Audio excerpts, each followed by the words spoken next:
আসসালামু আলাইকুম, welcome to live with me.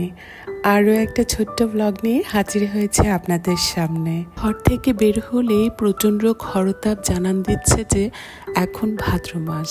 এই গরমে প্রায় প্রতিটি পরিবারেই ঠান্ডা, জ্বর, অসুখ বিসুখ এসব লেগেই থাকে। সুস্থতার জন্য আমাদের সবার প্রতিদিন প্রচুর পরিমাণের পানি আর ভিটামিন সি সমৃদ্ধ খাবার খাওয়া উচিত।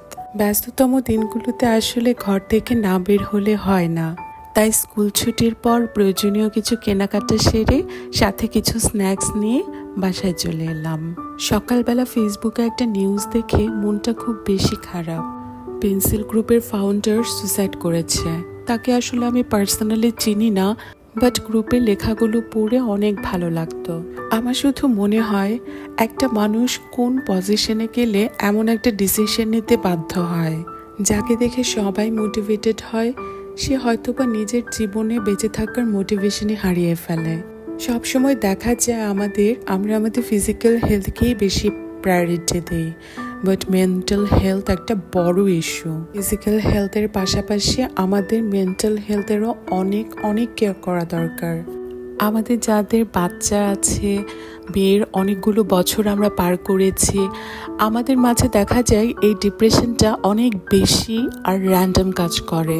আমার মনে হয় ডিপ্রেশন কাটানোর জন্য সেলফ কেয়ার, মি টাইম এগুলোর উপরে আসলে কোনো কিছুই হতে পারে না। ডিপ্রেশন, ফ্রাস্ট্রেশন এগুলো কাটানোর বেস্ট ওয়ে হচ্ছে আমাদের ভেতরের সব নেগেটিভিটিকে ঝেড়ে মুছে নিজের টেক কেয়ার করা আর ব্যস্ততম দিনগুলোতে নিজের জন্য একটু সময় বের করা।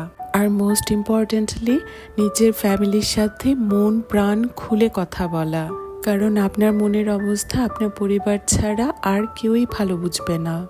যাই হোক, আজ অনেক কথা বলে ফেললাম, আর এটা হচ্ছে আমার মি টাইম।